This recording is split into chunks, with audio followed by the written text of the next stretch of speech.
This is a session, a great enrollment experience using Jamf and open source software. You may have heard this morning in the keynote as you were there that we're going to have the Mac at IBM team here, and Fletcher gave his talk and talked a little bit about what they did. If you remember, Fletcher came on as the vice president of Workspace as a Service. And that we talked about this a couple years ago, where just how cool of a posture that is for IBM to have, as their role is to be the service for the workspace and the different things that they do as a part of that. So this session, we're going to hear from that. I'm going to invite up Eric Williams, the manager of the Mac at IBM team, and Michael Devins, product manager at Jamf, to talk a little bit about some of the new things that we showed this morning in 10.9, and then Eric and his team will come up and speak a little bit. I'll let you introduce Jay when the time is right for you. So sure. Let's give them a round of applause and say thank you.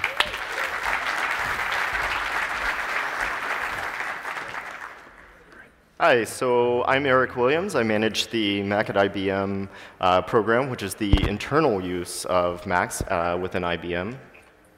Today I have the team with me. They'll come on stage later for a Q&A. The main purpose of this session is not really to go over what we announced earlier this morning, but to answer any questions that you might have about either the open sourcing or about the program in general. So if you have any questions about kind of our progress over the last year, or 2 years, 3 years, then just ask the question at the end of the session. So we're going to discuss the new custom enrollment packages, Mac at IBM enrollment experience, and then the open source, and then we'll do the Q&A, like I said. Cool. Hey, everybody. So I'm Michael Devins, product manager at Jamf. I'm here to give a little bit of context and color around the workflow that we're describing, specifically the new capabilities around leveraging the install application workflow during an automated MDM enrollment. So just by way of a little bit of background, install application is a technology where we can use MDM to push down a package to a Mac. And today, that's how we push down the Jamf management framework, and that's how products like Jamf now do all their app deployment with the custom package deployment, as compared to a lot of the workflows that exist today in Jamf Pro, where our management framework can pull down via policies and install packages via that method. It's an MDM workflow driving that same sort of end result. The functional benefit of the install application command, the MDM variant, is our ability to do it much earlier in the process to inform that actual enrollment experience. As I said, we utilize that install application command during an over-the-air enrollment, a user-initiated enrollment, to push down a quick add. And of course, that's how our management framework gets down during DEP as well. In 10.8, which dropped this morning, we also introduced support for install enterprise application. That's the technology, a newer variant of that install application command, supported on more recent operating systems. And so when it's a macOS Mojave system, we'll utilize that more secure variant of install enterprise application for pushing down our Jamf management framework during any sort of enrollment activity. And we're also extending that same install enterprise application to the custom enrollment packages workflow that we introduced on a macOS pre-stage. So the way that this works is by way of a Mac pre-stage enrollment tied to an MDM server, an Apple Business Manager, or Apple School Manager, you have all of your parameters that you're familiar with, being able to customize the enrollment of those devices. And then there's a new option down at the bottom called enrollment packages. Here you'll have a picker that looks very familiar if you're doing any package management with a policy today in Jamf Pro. And you have the ability to choose from any available packages.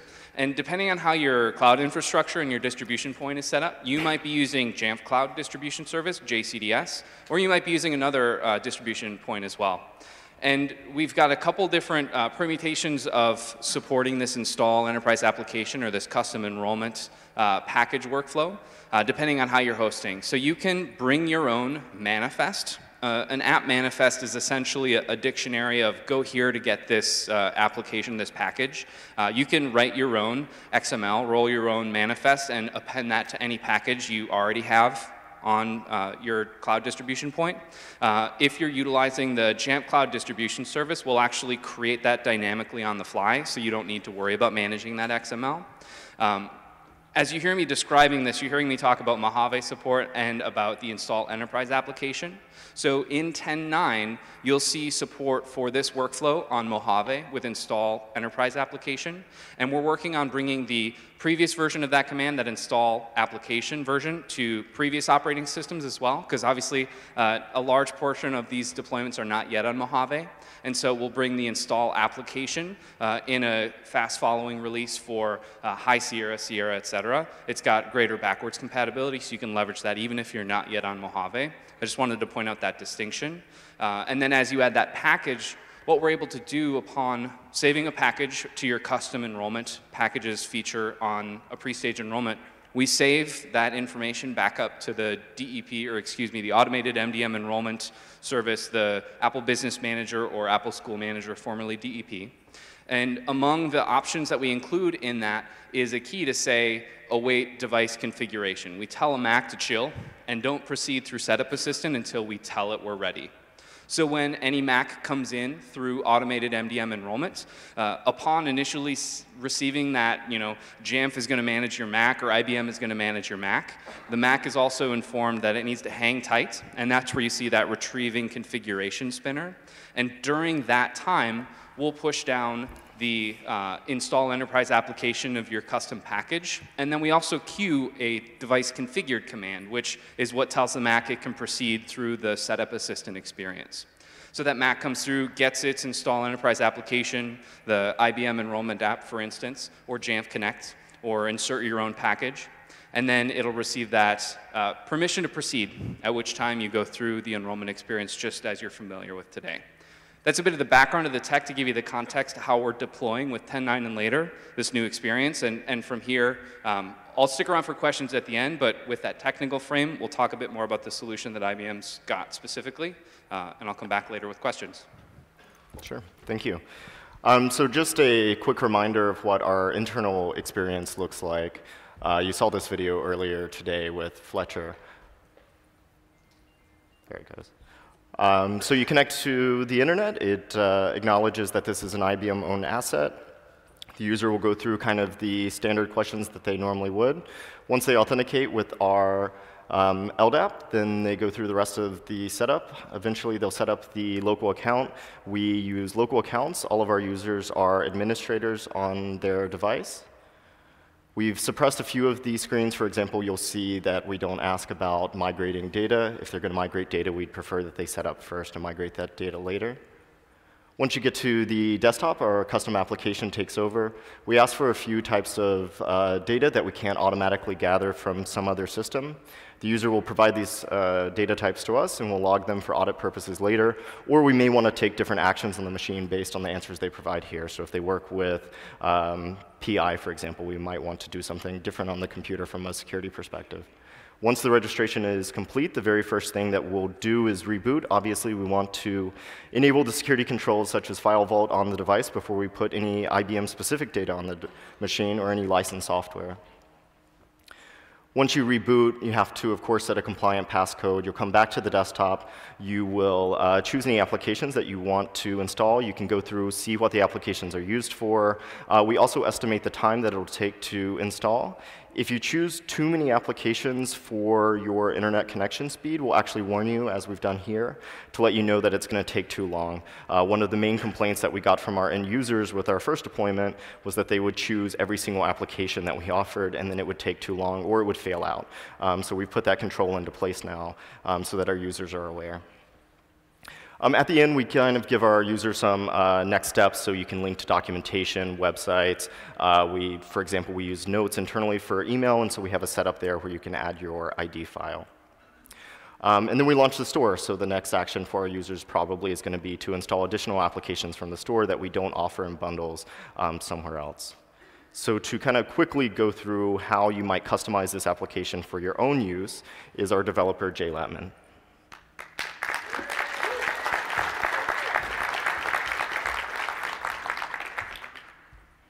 Okay, so here we are inside of Xcode. Everything is broken apart into stored property keys. This one in particular, this file is pretty important. You can see in the bottom there, there's two Jamf policy event IDs. So The way this application works is that it works with a privilege helper tool. And so when the application reaches a certain point, it's going to call out to an event that you're specifying in this here. And the other ones are actually for network stability checking. This, again, another constants file, stored information. There's arrays at the bottom here. These are for the links at the bottom, at the last screen. You can just stack them into the array, and it will generate additional links at the bottom here in a scroller. This is a little bit different than what we were using in production. This is a little bit of how the application actually does work. So it's kind of a middle point in between the user and Jamf, a UI that kind of interacts in both directions. So all of these keys here are either specified by the user or they're specified by Jamf. So you can see at the top there, it says selected bundles, it's an array. So the user has chosen the connectivity bundle. So what happens when they've clicked on to go and do the install, they've actually initiated a call back to Jamf to say, okay, I'm ready to do the install. Policy is executed, it examines the shopping list and goes ahead and says, okay, I need to run this. And it will go ahead and process that. And each step along the way, it's writing information into the P list that's reflected back into the UI.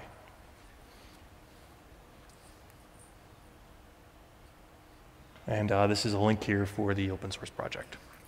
Yeah, so one of the things that I want to kind of emphasize, the way that we released it today is primarily for a developer to be able to integrate this. And so we're very committed to making sure that it's easy for anyone to adopt. So one of the things that we're going to start working on now that we've open sourced it is documentation for any sysadmin. So we want to make it easy, even if you don't have any Swift skills, to be able to leverage this work as well. So we are committed to publishing that documentation, so keep an eye out for that. We're going to publish that later this year.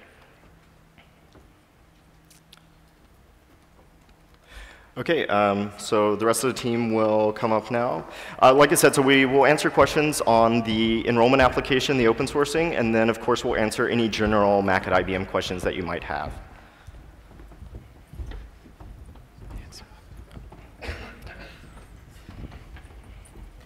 We're going to do our best from the Jamf side to stay off the stage, but you guys have got the whole team here to ask anything you need. Michael is here as well for anything on the 10.9 version, the stuff that's coming there. So we've got the microphone set up.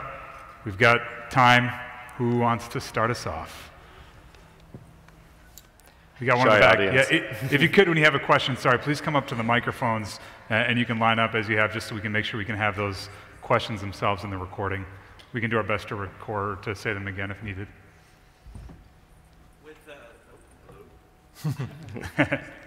Hello. Hey, thanks.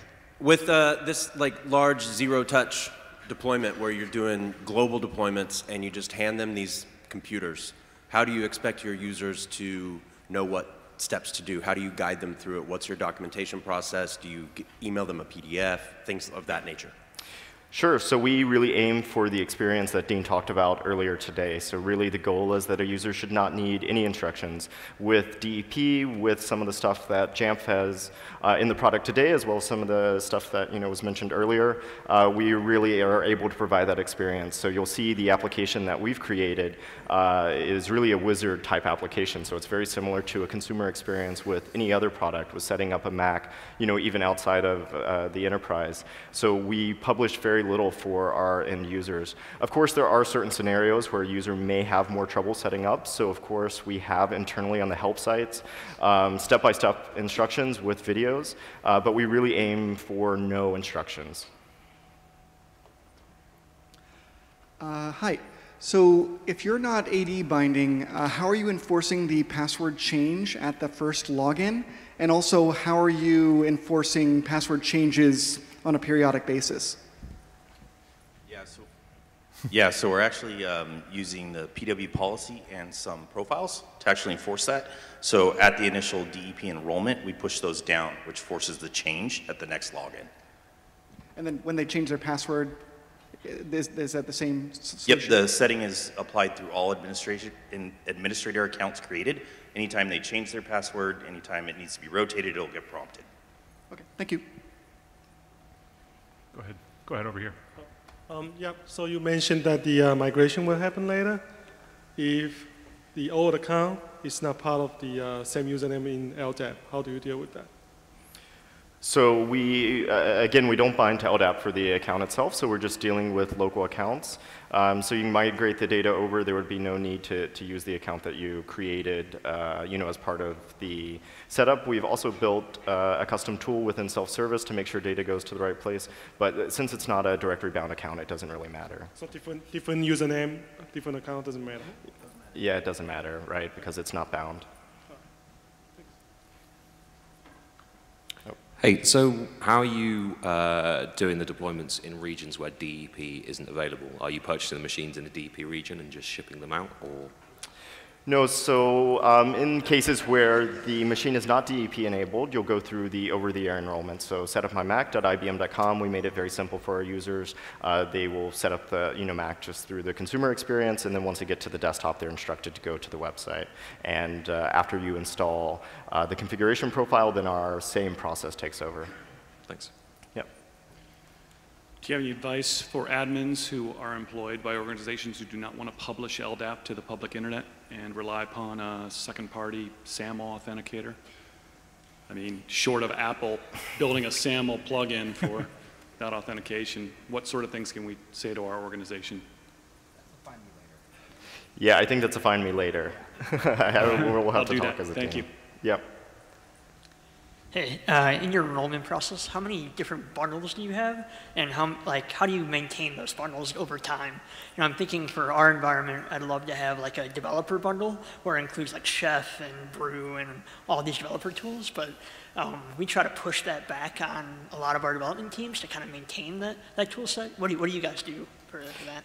Yeah, so bundles are very new to IBM. Well, not new to IBM, but new to Mac at IBM. So originally, we allowed users to go through a standard workflow, and then we changed that to choose your own applications. And the choose your own applications, most users didn't go that route. They didn't know what they actually needed, so we've moved to bundles only in the past year. For now, we're offering bundles that everyone in the enterprise that could take care of. One of the things that we're looking at is kind of defining job roles and, for example, creating a developer bundle. We know you're a developer, and assigning a developer bundle to you. But one of the problems is who defines that, and so we're kind of working through that. I think for me personally, I'd like to keep it simple, and so really choose bundles that would appeal to the entire enterprise. And then within the App Store, we do scope things to LDAP groups. So for example, you could go into the App Store at a later date and maybe see a developer bundle there, but I don't think we'd integrate that into the enrollment experience just for simplicity's sake. So while we're waiting for more questions, I know just a little bit of how you guys have done your work and how you've approached what you're doing. If there's things that you thought your users would like, and then you rolled it out and thought, whoops, we learned something new, we should go a different route or things like that, I think a lot of the people here are trying to get started on the paths that you've already been on. And if there's lessons learned, kind of mistakes made, but not necessarily mistakes, that might be helpful for people to hear some things. Yeah, so one that comes to mind actually is the second enrollment experience. I thought that opening up enrollment to choose your own application, so just providing a list of applications where you could check off boxes, I really thought that users would love that, and we found that no user really chose that. They all went through what we call the standard enrollment, where we pre-selected applications for them. They didn't customize it. And with the bundles, we've kind of forced them now to customize their experience. You have to choose the bundles that you want.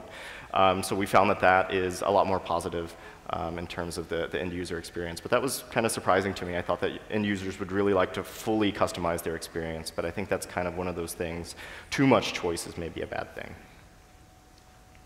With all your users being administrators, how do you control what they install? And then follow up, how do you keep up with developers? Because they seem to want the next tool. How do you keep up with packaging and keeping track of all that?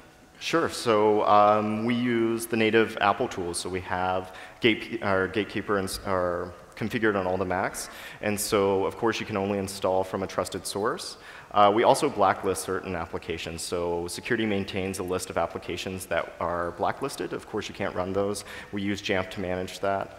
But we trust our end users, so we try not to solve HR problems with IT, and that's kind of important to us. So we really trust our users. Given that we do that, and the user is an admin, as long as it's an Apple-signed application, a developer could go install any tool that would enable them to do their job. Is there a way to use the app with AD accounts instead of local user accounts? So the app is linked, well, the app is not really all that integrated with. The app can run on AD or LDAP or no admin LDAP connection, no binding whatsoever. It's completely separate. Yeah, the main thing I think you probably saw there is the actual authentication back to the JSS or to the Jamf Pro server rather. Yeah, so basically, the name that you saw on the app, that was us calling back to the JSS to get the information of what users authenticated to that. So the enrollment process of authenticating to the Jamf Pro system and creating that record, that is tied to LDAP. The device locally, the local account is not. So basically, the app doesn't care what your username is. The app doesn't care about that at all. So what you do is, or what the app does is it just gets that just for personally identifying you. So if it's not you, it can let you know, like, okay, we need to fix this once you get to self-service, and we have the ability for users to actually assign it to the proper user if that is wrong. And self-service is using LDAP authentication, so some of the scoping and everything is based off of that in there, but not in the enrollment app. Hi, your enrollment app has choices, so how are those choices written back to Jamf, and how does that affect scope? How is the scoping done based on those choices? Well, I don't need this. I got my double mic. It doesn't. Those policies that you see there, those bundles that you see there, they're completely open scoped. There's no scoping associated with them. I think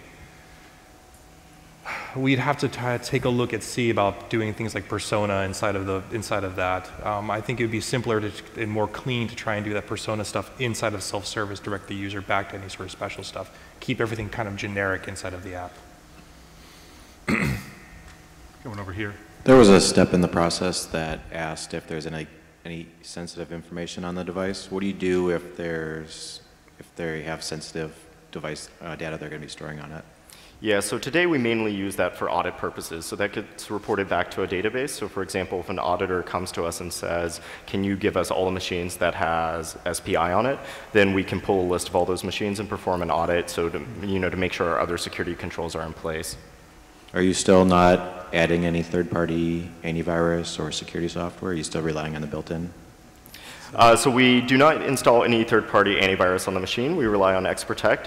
We are working to get that data out of XProtect so that we can kind of centrally, see what's going on in the environment.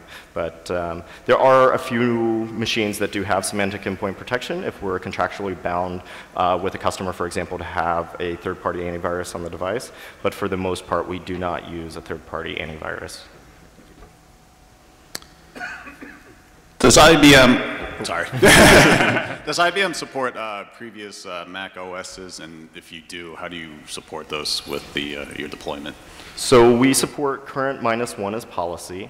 However, there have been situations where, for security reasons, we have decided to raise that bar. So for example, last year, we actually raised that to 10.13.2 and above because some of the security problems out there with older versions. And so I think maybe Fletcher showed earlier today, 99% of our machines are running an OS newer than 10.13.2. And we really do not have to push our users to do that. Our users are very good about updating. We have 12 or 13% already on 10.14, and we've done absolutely nothing to push them there. The only thing that we do is we do support new operating systems on day one. So on the day of release, we support that new operating system. Hey guys, so one of the questions I had was like, your custom app is calling these policies for the different bundles, I take it. Did you ever consider just like doing actual downloads of the packages so that you could report on download progress? Or like what was your, I guess, reasoning there? It's not, the app itself is not actually calling individual policies, it's calling one policy. And then that policy is actually executing a script that goes ahead and analyzes and then processes itself. So therefore, the logic is kept server side. Okay. Right. As far as the speed download stuff goes, it's a little bit tricky to get an accurate value. We played around a lot with trying to figure out the algorithm for getting that information. It's not actually in the open source code, and hopefully maybe we can see about putting that in there. But the caching of packages and stuff, the worry would be, well, what happens if maybe, you know, machine gets shut down or whatever, package changes. But keeping things server side, we can easily change out the version numbers pretty rapidly without changing the app itself. Yeah. So. Okay. Yeah. Interesting. And then my follow-up question is just like, what happens like if the policy run has some sort of failure or it has some sort of non-zero exit status or whatever? Like, how do you deal with that? So the script that's actually running from that policy at the very beginning, when it's going to call out to say like Microsoft Office or something, it's going to first say, okay, I'm going to write down to the P list and say, okay, I'm initiating this action. It's going ahead and processing it. When it completes it, we can have logic inside that script to go ahead and analyze and make sure that everything is okay. And again, keeping the logic server side means that we could change that checker to see like, well, you know, maybe there's an extra piece of software that we've added into there. You can analyze it and then report back, and then that in turn reports back to the interface to say, okay, we've had a problem. Okay. And the video doesn't actually show it, but by writing down to the P list, it actually will auto-calculate and display, okay, we've experienced a problem, and direct the user to go and go to self-service afterwards and try again. Okay, cool. Thank you. Yep. Next question. How do you manage the updates? Do you trust your users to do updates, or you force it after a certain time? Or do you download updates for them and then push through a patch management? Or how do you manage updates? Yeah, so in terms of Apple updates, generally speaking, our users handle their own updates. If there is an update that we really need for security reasons, then we'll take action to enforce that across the enterprise. We've done a few different things. Sometimes we do download it and instruct, you know, the user to reboot at a certain time or something like that. But for the most part, our users maintain their own updates. Unless it's something pretty serious. In terms of applications, we use patch within Jamf. Thanks. How do you guys manage your certificates without being bound to LDAP, specifically machine-based certificates? The Jamf Pro server knows the identity of the user, and so that manages the identity. There's really no reason for the machine to, because we're integrated with our PKI on the Jamf side, and so Jamf issues that cert because it knows the user and the machine. We don't use Kerberos, though. I mean, that might have been his question, so. I think it was just cert, yeah. I actually have two questions. So follow-up to the updates, I'm curious for the updates that you kind of do have to push down, right? It's something super important, you got to get out there. Do you do anything about setting expectations along how long it's going to take to install that update for the end user? The reason I ask is sometimes, like for the slower computers that we push updates to, it takes, you know, an hour and a half to install something. For the quad cores or hexa cores, it takes, you know. I think that just kind of depends on what the patch is. I mean, is there something specific that you're looking for? Maybe a supplemental update. I mean, because the reason I ask is I've gotten complaints from people saying, hey, I didn't know this was going to take, you know, 45 minutes, and I'm just sitting there going, oh. Yeah, most of our updates are delivered through the store, so the user actually initiate it. If we know that it's a patch that's heavy, it's, you know, gig plus or 300 megs plus, we will typically prompt them and say this is going to take a little bit of time, and they can choose to run it now or run it later. Awesome. So my second question is revolving kind of just around the end user experience.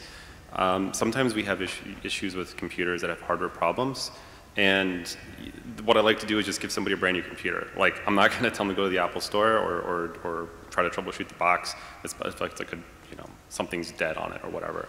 So I'm curious, like, what does the workflow look like at IBM when it comes to getting them to a different, I mean, is that your workflow? And if it is, like, how do you get them to a new thing and get all their stuff over as quickly as possible? Like, what does that workflow look like?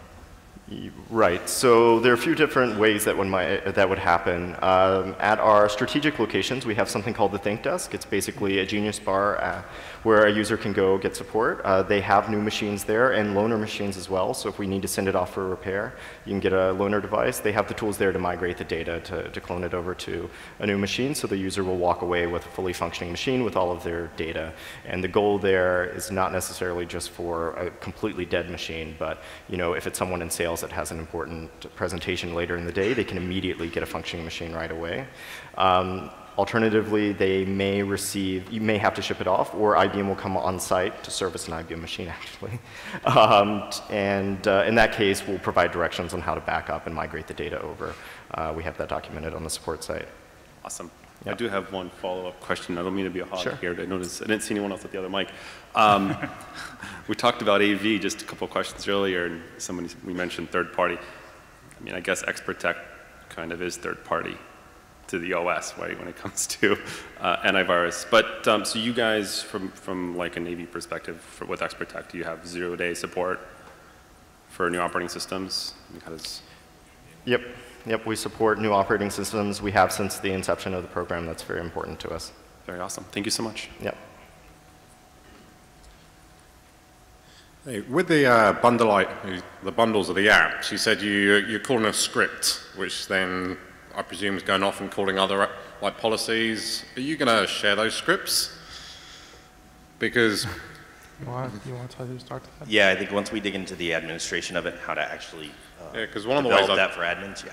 We'll share the concept. I don't think we'll share the exact code. But. Yeah, because one of the ways I was going to ask before, you said it was a script, is like, are you calling making a policy with a custom trigger and saying, right, when you do that, custom trigger, and it pulls down these apps. But if you're doing it as a script, is that script that's going and saying, right, policy ID 54? No, so we don't use policy ID just because we have multiple JSSs, so when we move stuff through, we don't have to adjust the code. Yep. We do use triggers. Now we do call that trigger for the main application, and then we validate the install and the progress and update the app accordingly. Okay, cool. Cheers. Who's waiting first? Go ahead. Just a quick question. Are you guys deploying the BigFix client to your Macs in any capacity? We do not. Thanks. Hi. So you have, obviously, with giving your users administrative capabilities, do you prevent them from creating their own Apple IDs for App Store use? No, I would say we don't see any benefit to that. If anything, we see additional complexity with that. So users are encouraged to use their personal ID if they prefer. There are instructions on setting up a separate corporate ID on the help site if you would like to do that. But for the most part, that introduces additional complexity with no additional benefit from our perspective. Then that leads me to my second question. So you cannot prevent your users from upgrading their operating systems on day zero. And I think you would probably have internally developed applications. How do you get your application teams to be prepared for the newest? Sure. So that is certainly a challenge for us, right? So we have pledged to our community that we will support a new operating system on day one. And so JD here or John will run a campaign with all of our application owners to make sure that they're updating. So we send out a survey a few months out to all of our known application owners in the store, and we'll ask if they've tested against the latest betas. And they send in surveys to us, and then we'll start to nag them if it's a critical application that hasn't been updated. And your transition from High Sierra to Mojave with a newer file vault, for instance, did that present any issues to you? I'm sorry, I didn't catch the file vault? Yes. Did that present any issues to you in the High Sierra to Mojave? We had to update the profile to reflect the Mojave, but basically I think it was fairly seamless to the end users as far as I'm aware. I mean, everybody that was already, like as soon as you enroll, you get file vault encrypted, and we have it set to if you ever manually decrypt, we automatically have you re-encrypt right away. So the upgrade process itself, we don't really have to worry about anything changing at that point.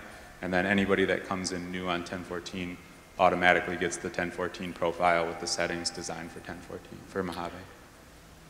I have one more question. To follow up on that, do you have any of your computers are shared by more than one user, like hoteling computers, or? Not that I'm aware. No, that's Okay. not a use case that I'm really aware of. Oh, fair enough. No. Thanks.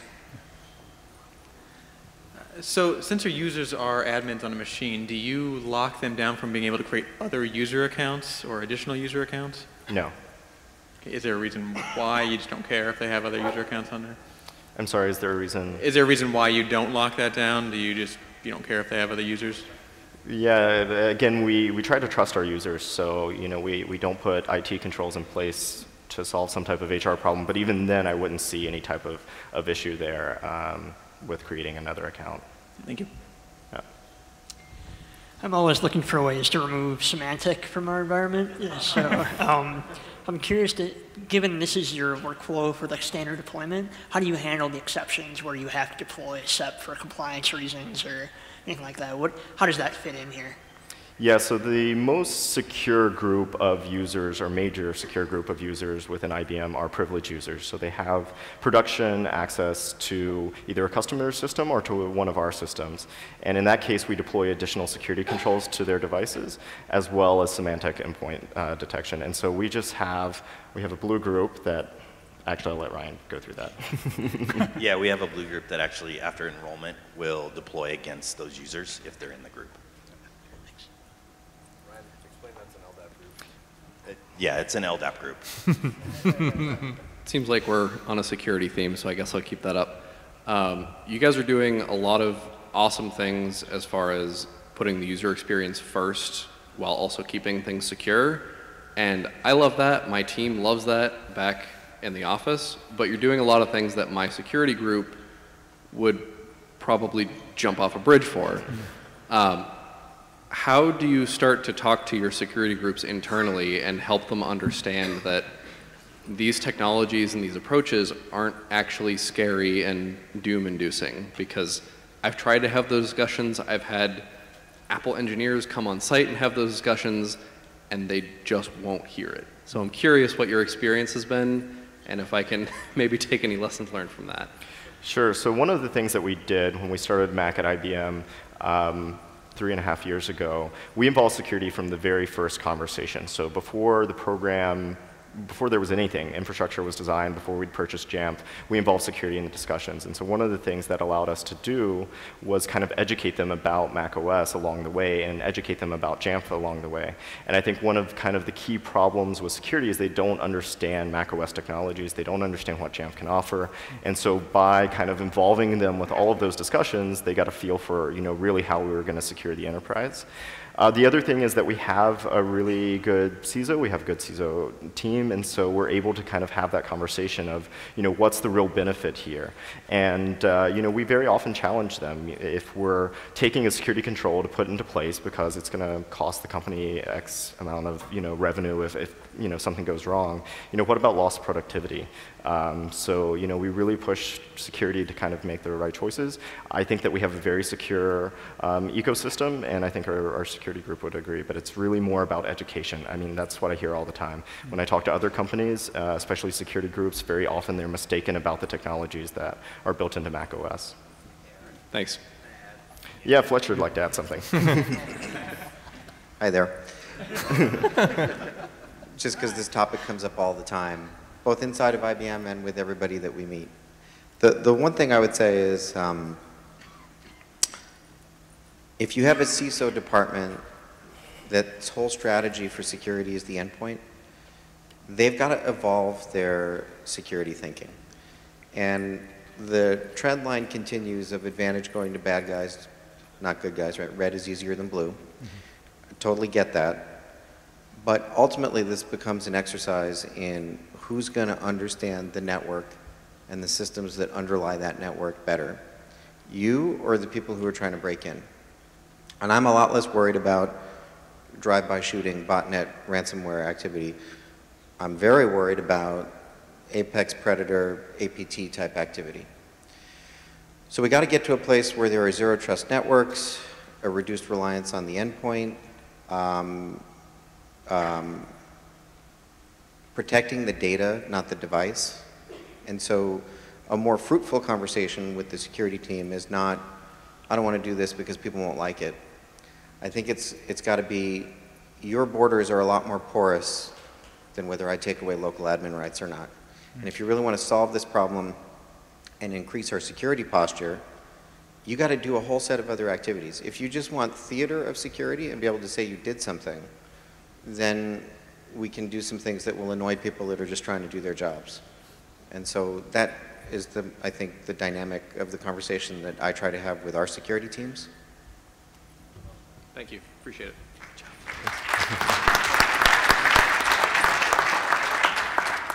Hey, sort of an HR question. Once you brought all the team on the stage, I started thinking, so behind this huge fleet of IBM that you have, right, there is more than 2-3 people behind it, right? So I want you to introduce the rest of the guys on the stage and what are their responsibilities to better understand like how I can use that to build the team to scale the infrastructure at my place. Sure, that's a great idea. So you've already met Jay. He is our developer. Tom is our infrastructure engineer. And then Pat, he handles monitoring, reporting, platform engineering for us. Jonathan handles all sorts of stuff, platform engineering, operations, reach out, helping with the support relationship. JD is our QA engineer, so he tries to break all of our stuff and tell us it's broken. Noor is new to the team, and she's handling kind of a lot of the day-to-day operations and is helping out with packaging. Grant is our program architect, and then Ryan is our lead engineer. So he kind of oversees the program, and he is responsible for platform engineering, kind of the technical side. Oh, and then I manage the program. I'd like to ask, how do you guys manage the volume of recon and check-in for your fleet? So obviously the check-in is set to every hour. And then inventory is based on whether we've actually deployed something, or if they haven't inventoried in about 7 days, we'll force an inventory. Okay. So it's kind of spread out a little bit. And is there anything that you guys do for like checking in to manage that? Because we've seen as we grow and scale as an infrastructure, more machines have to like scale our environment to support that. Oh.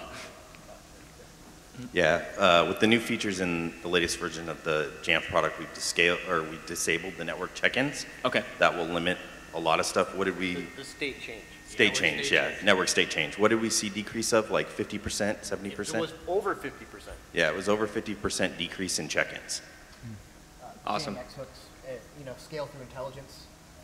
Do you want to do something? Hello? So Pat here is our monitoring guy, and you know, Jamf has some JNUC hooks.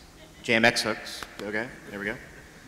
In the application, and so we've built some tooling around that, so we can actually get application intelligence, like what's the heap size, what's the garbage collection, you know, how many threads is each Tomcat using, and then we also map event data off like webhooks and events API. So we can see like, okay, you know, 1,000 check-ins a minute cost us resources across these Tomcats. And so we scale with data, we don't just guess. And so, you know, I'd recommend looking at getting some, any type of metrics and monitoring tool is better than none, right? Yeah. So I would say go get an open source one, there's tons of them, play around with it, start collecting that data, and that should tell you how your infrastructure is reacting to your clients. Awesome. Thank you guys. Thanks. We have time for one more question here. Yeah.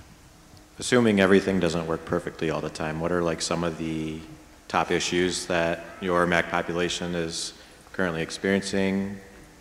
Some of the big problems that you're trying to work through? Yeah, where to start? So one thing that we really try to do is we really try to hide issues from our end users. So we will do anything to hide an issue from our end users. And so we went through an exercise last week. We went through another one a few weeks ago with a Jamf. There's an open bug with Jamf. And fortunately, we always find workarounds for those issues. I don't know, maybe we can talk about the Akamai one because that was, Jamf has discussed that. So we leverage Akamai for content distribution, and we're unable to upload packages in the traditional way right now. Fortunately, the actual content distribution does work properly, so our end users aren't impacted, but it's extra work for the rest of our team. But really, that's how we go about it. So anytime we look at any type of issue, be it an Apple issue, a Jamf issue, we always work around in a way, even if it creates a huge amount of work for us, that our end users are not impacted. And we've been very successful with that. Yeah, we have to be very creative to do some of these things. Yeah.